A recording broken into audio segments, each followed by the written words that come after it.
Hello class, welcome to today's segment which will be about the introduction to our writing module. So let us get right into it. The writing IELTS test gauges a candidate's ability to efficiently communicate in writing form using the English language. So the writing IELTS test gauges your ability to be able to communicate to another person in form of writing. Okay. This test usually lasts for 1 hour, i.e. 60 minutes. So the writing test is done in exactly 60 minutes. And the writing test is usually the last part of the examination. Remember, as we had previously discussed, listening, reading, and writing are all done at the same time, whereby you start by doing listening for 30 minutes, you have a 5-minute break, then you do reading for 1 hour, you have a 5-minute break, and then after that break, you do writing for 1 hour. So remember, by the time you come to do your writing test, you've already been doing listening and reading. So writing is the last part of your test. Please take note of that. The writing test usually consists of 2 parts. There's part 1 and part 2. Okay. Part 1, if you're doing IELTS academic. If you're doing IELTS academic, part 1 is usually about charts, whereby you're given a chart. It can be a line graph, a bar graph, a pie chart, any kind of chart, bar chart, pie chart, line graph, mixed charts. You're given a chart, and then you're given instructions to illustrate this chart, meaning talk more about what is in this chart. So that is if you're doing academic. IELTS academic part 1 is usually about charts. IELTS general part 1 is usually about writing a letter. So you're given a statement, and then you're supposed to write a letter. For example, a letter addressed to your friend, a letter addressed to your principal, a letter addressed to anybody. You are writing a formal letter, not an informal letter, a formal letter to either a colleague, a friend, etc. So guys, that's the difference. Please note, if you're doing academic, your part 1 is going to be about describing charts. If you're doing general, your part 1 is going to be about writing a letter. Okay. Part 2 is usually the same for both academic and general. The only difference is that the topic you're given to discuss in general is slightly different from the topics you're given to discuss in academic. So part 2 in both academic and general is usually about discussing a certain topic, whereby you're given a statement or a question or a statement, a question, or a couple of questions, and then you're supposed to write a passage, or okay, I won't call it a composition, but composition, passage, essay is the right word. You're supposed to write an essay about the given topic. So if you're doing academic, the topics you're going to be given are going to be in line with academics. E.g., your topic can be about climate change, your topic can be about road traffic, something in line with academics. But if you're doing general, the topic is going to be about something light, maybe your hobbies, maybe something light, hobbies, maybe discuss why you think friendships are valid, are important, why you think the society should embrace change, something not in line with academics. So part 2 is usually the same. It's about writing an essay. The only difference is the topics in academic are going to be in line with academics. In general, the topics are going to be about general life. And in both academic and general, you are given exactly 1 hour. And this 1 hour, you're not given any instructions, either start with part 1 or part 2. You're just given 1 hour. It's up to you to decide if you want to start with part 1 or you want to begin with part 2. Okay. Practice, practice, practice. Be very wary. You might be tired by the time you come to sit for your writing test. Guys, as I have repeated a couple of times, if not 1,000 times, IELTS exams is all about practice, because practice makes perfect. So the more you practice, the more you get used to the exam format, to the question format, and the easier it will be for you in the main examination.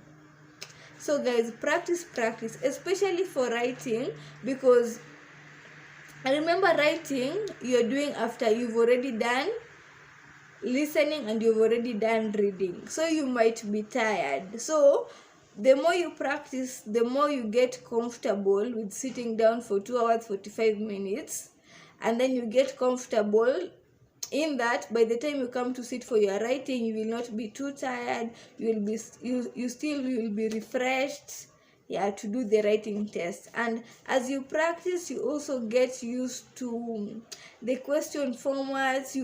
It will just be easier for you. So writing test is all about practice, just as any other IELTS examination. Please note, 1 hour goes really fast. I tell you, 1 hour in an examination is like 10 minutes watching a movie. Time is of the essence, especially in writing, guys. Time is of the essence. So please, practice your writing and typing speed. If you're doing computer-based, practice your typing speed. If you're doing paper-based, practice your writing speed. Also practice the amount of time it takes you to come up with ideas to talk about, because remember, you're not only supposed to write anything, you're supposed to write the right thing.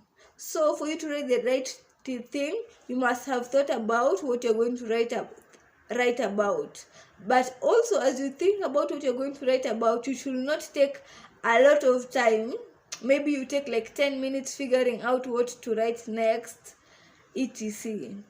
So in writing, you're practicing either your typing stroke writing speed, and also you're practicing the speed in which it takes you to formulate ideas, because time is of the essence in writing. Because the moment 60 minutes are up, then if you're doing CBT, the computer goes blank and anything you had written, it's saved. And if you're doing paper-based, immediately 60 minutes is up, the examiners come to collect your answer sheet. So time is of the essence, guys. So ideally,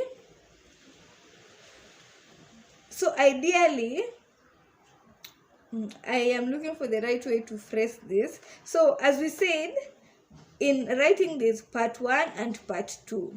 So let us first begin discussing part 2, some key things to note about part 2, and we are also going to discuss key things to note about part 1. So part 2, always begin with the part 2. always begin with part 2 of your writing test. This is part 2, which talks whereby you're given the chance to write an essay about a given topic or a given question you've been presented with. Always begin with part 2. This is because it carries 60% of your writing score. So, part 2 is like the major part of writing, of the writing IELTS exam, because it carries 60%, meaning when they're going to compile your writing score,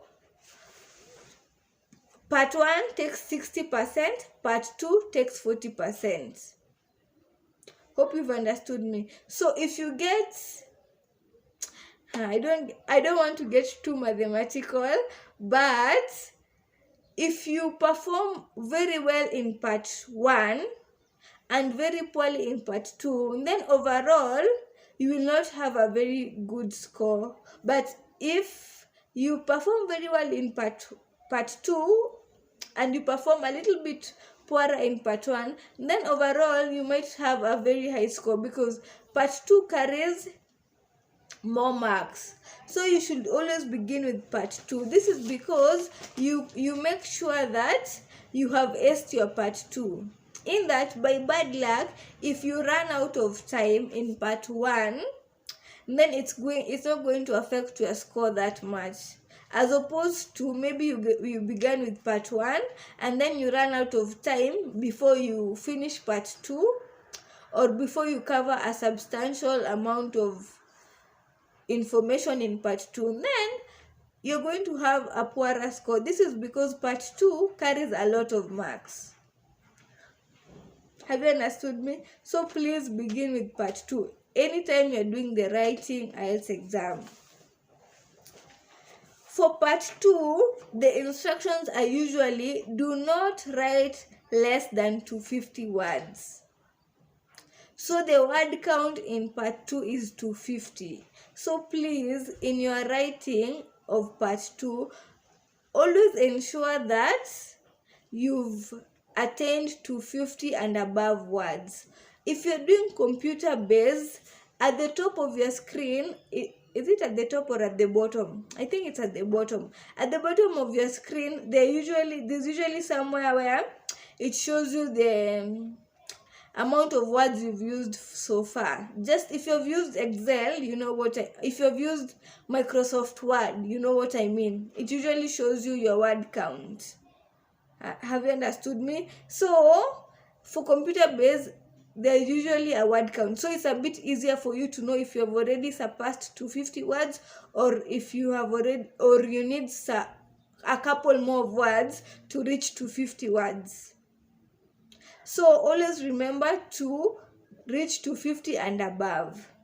If you're doing paper based, because there's no screen to show you the amount of words you've written, then during your practice tests, you're going to gauge where 250 words end, or just an estimate. You know that if I write one and a half A4 pages, then that is about 250 words, depending on your handwriting. This is because you don't want to waste your time counting in the exam room. So during your practice test, please note where 250 words in accordance to your handwriting is. Always write in an A4 book or A4 paper, and then just mark if 250 words for you is 2 A4 pages, then you'll know that in the exam room, once you've reached 2 pages, then that is 250 words. But at the end of the examination, if you have the time, you can always count. But because we don't want to waste time, just always have an estimate of where 250 words ends.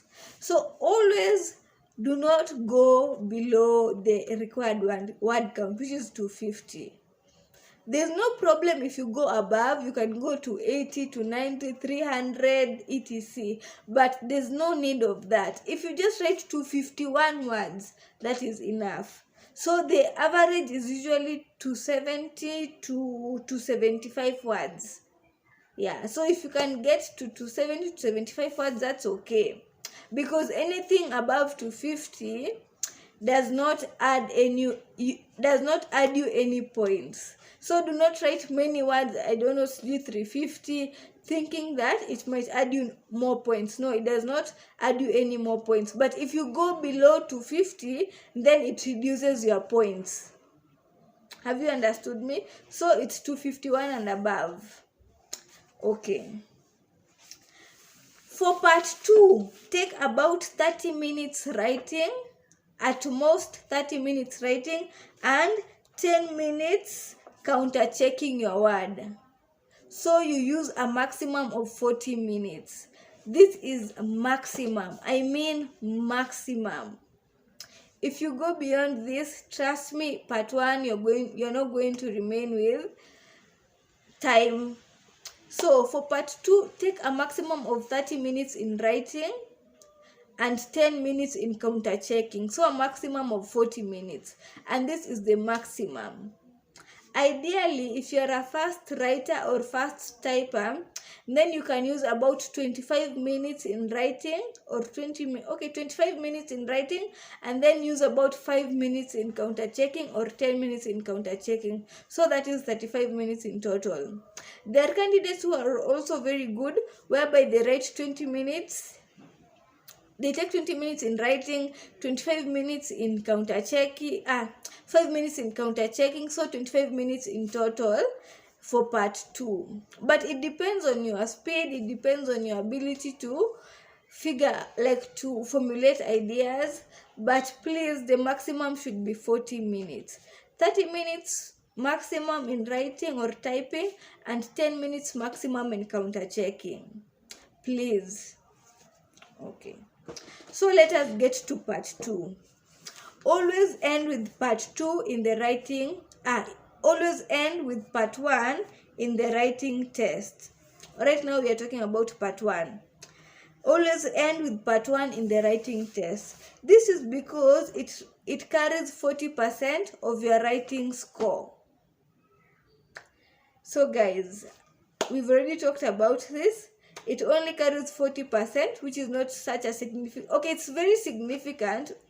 Please do not underestimate it. But compared to part 1, to part 2, it's less significant. So always end with it. And part 1, you are required to write a minimum of 150 words.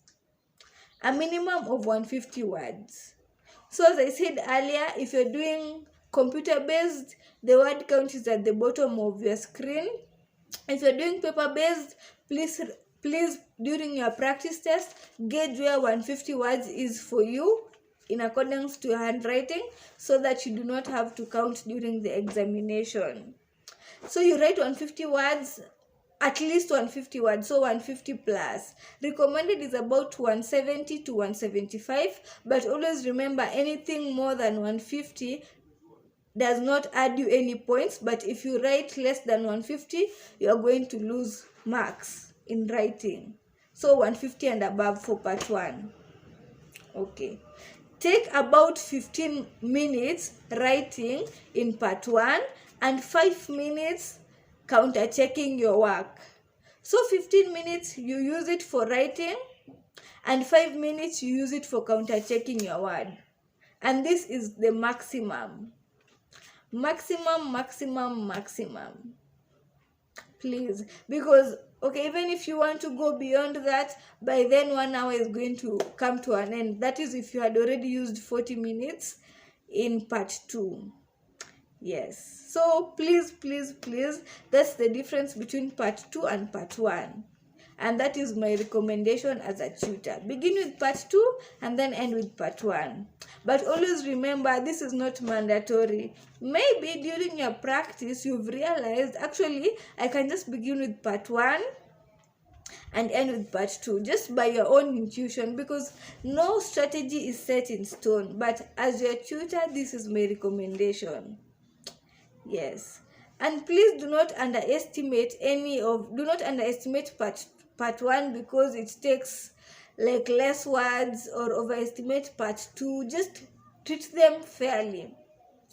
Treat all of them fairly.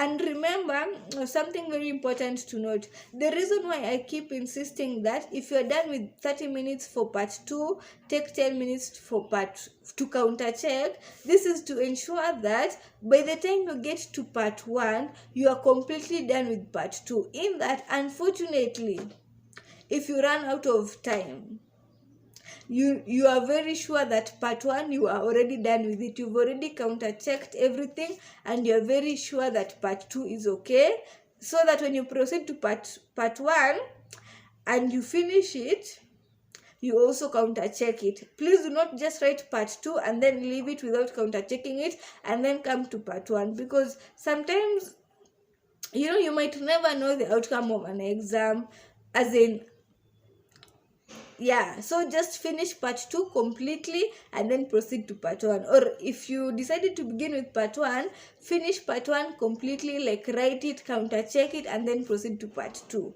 And then when you finish it, counter check it. Okay. Something very important to note, because writing test comes last, always do full tests, so that to gauge your tiredness by the time it comes to writing test. You might be a great writer but run out of time or become too tired. So guys, the reason I've been insisting on students to do full examinations. Full examinations, I mean, you do listening, like you sit down as if you're doing the real exam. So you do listening, you give yourself 5 minutes break, you do writing, you give yourself 5 minutes break, and then you do writing. This is because as the test proceeds, you might realize that you've become too tired during the writing test, in that your typing speed has significantly reduced, or your writing speed has significantly reduced. So as you do more full practice tests, you're going to get more comfortable with sitting down for 2 hours 45 minutes and not getting too tired or not zoning out. So please take this into serious consideration. Do full practice tests. But before you begin doing full practice tests in regards to writing, first, you're going to ensure that you've practiced doing writing tests alone. You've become a great writer. And then after that, after you've become a great writer, like you are a good writer, and then after that you can proceed to doing full practice tests. What do I mean by this? You're going to practice listening tests alone, you're going to practice reading tests alone, and then you're going to practice writing tests alone. And when you feel like you are really good at each individual IELTS test exam, like listening, you're a good listener, you're a good reader, you're a good writer, then you're going to proceed to practice full practice tests. Don't jump into doing full practice tests before you've even known that you are now good at writing, because it doesn't make sense. But don't go to the exam room without doing full practice tests, please. Okay. Always practice with your actual mode of testing. E.g., if you're going to do computer-based in the real exam, then practice using computer. If you're doing paper-based, then practice using paper writing. Guys, I have repeated this in the other modules, but I'll repeat it again. If, for example, you booked for IELTS academic or general computer-based test, please, during your practice using typing. Type down your answers, or if it's in the case of writing tests, write your essay in your computer. Do not practice using paper-based, and you know very well in the main exam you are sitting computer-based, and vice versa. Don't practice using a computer, like your answers. If you are writing your answers, you are writing them in your essay, you are writing down in your computer, but you know very well in the main exam you booked paper-based, so you are going to sit for paper-based. This, guys, is going to beat logic. because you can be the best writer, but if you run out of time or you get too tired in the exam room, then that is all. Your results are not going to reflect that you are a good writer. So always practice with your chosen exam format. Okay guys, we've come to the end of our introduction, and yeah, any questions you'll ask during the live test. So see you and bye.